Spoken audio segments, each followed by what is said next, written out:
I want to acknowledge all of the hard work that may have already begun in your homes, preparing for the big feast on Thursday. Thanks to all of you cooks and shoppers who will be providing a lovely meal for people to gather. It's hard enough to put all that together for such a big celebration for so many people. But I would say there are things that we even take for granted. How many of you have ever celebrated Thanksgiving abroad? How many of you have been deployed, living overseas during Thanksgiving? Okay. You know firsthand that in other countries, they don't have this national holiday. The stores won't remind you with special sales leading up to Thanksgiving, buy your turkey early for this special price. The stores won't have the decorations or even taking the ingredients they know that you'll be looking for and putting them together neatly at the end of the aisle or on a special display. You won't be reminded by talk over the radio. They may not even eat turkey regularly in that country. You're going to have to work hard. You're going to have to plan ahead. You might even have to go to find that one store in town that will have what you need, or order it from overseas. If you really want to celebrate Thanksgiving abroad, you can do it, but it's just not going to be easy. But it will be even more meaningful and special when you savor that Thanksgiving meal in a foreign land, remembering your American identity, your own customs and traditions, your values, will be even sweeter and more meaningful. This week, as we're watching our rivalry football games and things of that nature, we'll remember our military men and women who are deployed, especially abroad, who are sacrificing their time with family and friends and even their safety, that we can enjoy the freedoms that we do.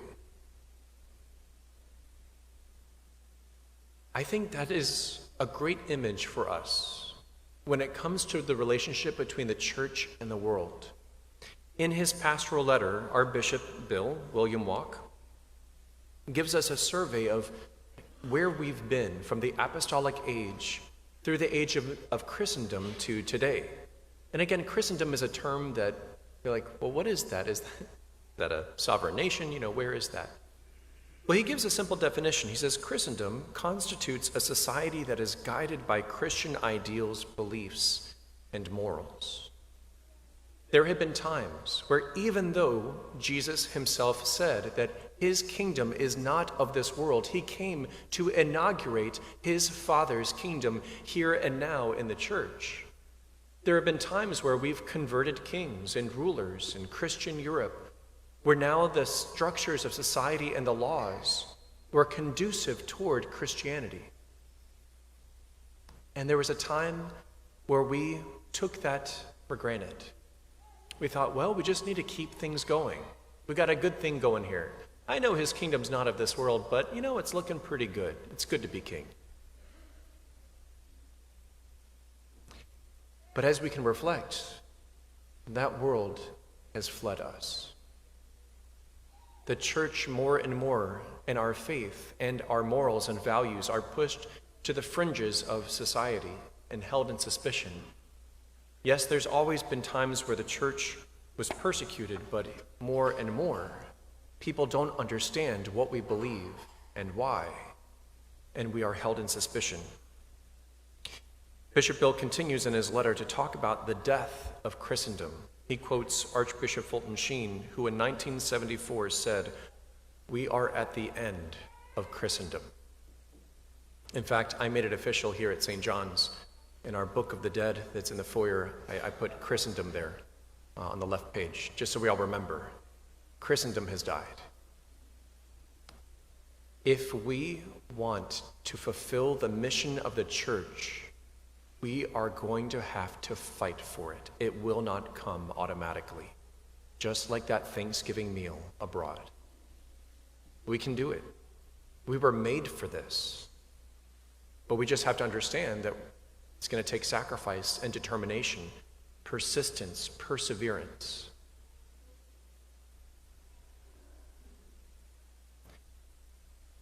If you use for another image, another illustration to kind of help us picture where we are in this journey, imagine that you've lived your whole life on a lake, right?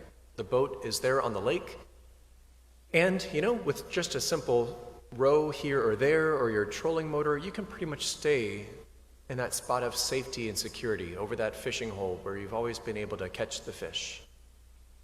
But imagine that a stream has been pouring into that lake. It's a big lake, but the dam that is holding it there is starting to fail. It's giving way. It's corroded. It hasn't been maintained. And as it starts to breach, the lake, which previously didn't have a current to it, now has a current. It's no longer a lake. It's more like a river. If we are going to hold our ground, we're going to have to fight for it. Every person in the boat is going to have to pick up their oar and row in the same direction. And what what Bishop Bill, and then I'll quote Pope Francis, what Bishop Bill reminds us is what has worked in the past will not work in the same way today. We can no longer be content with opening our church doors and watching people come in. In fact, they are leaving faster than they are joining, and they have been for quite a while. According to one statistic, Bishop Robert Barron promotes that for every one person that comes into the church, like John will today, 6 people have left. Now, I don't know about you, but if this were a business, that's not a good business model. If we want different results, we have to adopt different behaviors. I wish I could take credit for John, or that we as a community could, but actually we can celebrate with him, and we have helped to fan into flame. We've helped to water the seeds that were planted, but there were actually others, not from our community, that started him on his path of conversion, who introduced him to Catholicism, and then he took great ownership and began to read and study and read and study until he came to this belief: this is the true church. This is the fullness of the Christian faith. And you might have noticed this, the guy, he usually sits over there in the front. Like, I've had multiple people come and say, hey, who's that guy up front? He's really on fire. You might have noticed his shirt. It would say, R.I.P. to the old me. That's John.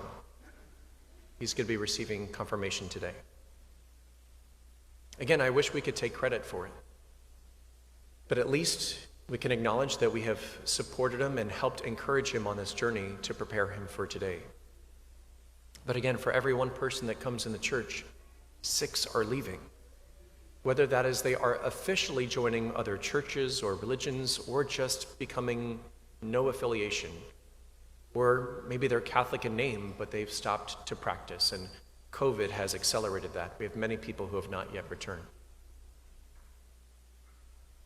So my friends, we can't just do things the same way and expect that we will maintain our congregation. It is becoming upon each and every person rowing their part of the boat to keep us where we need to be. And Pope Francis warns us not just to seek self-preservation, but to remember, even if we do get back to the dock and we're holding onto the dock in the midst of this river, what about all of the other people that are swimming or in their boats that are caught up in the current? Who will go out? Who will seek them out and strengthen them and support them and help them come to know Jesus and make him the Lord of their life? Pope Francis says, I dream of a missionary option.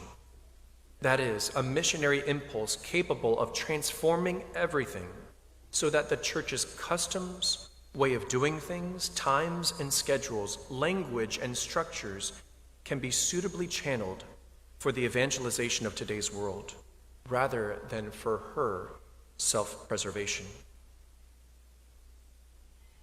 What if everything that we did was oriented toward mission in our personal life and in our church life? What if we saw evangelization and discipleship not as a list of tasks to be completed, but as a way of life? I recently went to the symphony with one of our parishioners, and I put on my name badge that said Reverend Kevin McQuone, pastor. And he said, I didn't know you were working tonight. I said, if there's fish here, I'm working. I mean, I'm already wearing, the collar that's a big billboard. Might as well make it easier for people to know that I'm approachable right now. Because for me, discipleship and evangelization is not a task with a time schedule, but is a way of life. So again, using the image of the lake become a river or the Thanksgiving abroad, this is not going to be automatic. And in one sense, we can rest assured with great confidence and joy that Jesus is sovereign and always has been and always will be. And in one sense, we can always take courage with all of the twists and turns and dark moments in history and tragic events to believe that, okay, Jesus has got this. He knows the way out. He has the solution, and he has the capacity to bring us to that glorious conclusion. But if that assurance leads us to inaction, say, well, Jesus has got this. I can just let my oar down in the boat. We are mistaken. We need to understand and take confidence that Jesus has got this. But the fruit he desires to bring about in the world will not come about if we do not do our part as his disciples and apostles. He will reign and he is victorious. But he is not a complacent and static king sitting in his castle in Christendom. He is a warrior king on the campaign. We are a pilgrim church on the journey. And the fruit that he desires to bring about in the world will only come about when we, his members, priests, prophets, and kings, do our part to take up the banner, fight the good fight, run the race, and evangelize not merely by our passive example and silence, but by our words and profession that Jesus is Lord of my life. And he wants to be Lord of yours. And that we radiate joy in that witness. That we are more fulfilled knowing Jesus. And we just want to share the gift, share that joy with others. Wherever God has placed you in your life, in your profession, in the civic organizations, in the leisures that you do, John, who is not even Catholic yet, that's about to change very soon, he's real big into skating. In fact, he travels to different skating events. Guess what he's doing while he's there skating? Sharing the love of Jesus with lots of different people, especially in skating culture that don't necessarily know Jesus. That's what each and every one of us are called to do. To explicitly share our faith with others.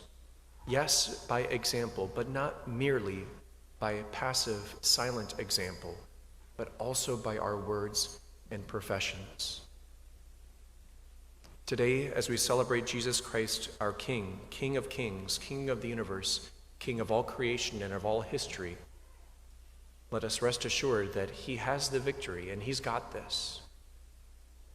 Let us make sure that doesn't lead us to inaction and passivity. We understand he's got this. But the fruit he desires to bring about will only come about when we do our part to follow his lead, our warrior king, we his soldiers and pilgrims and evangelists on the journey.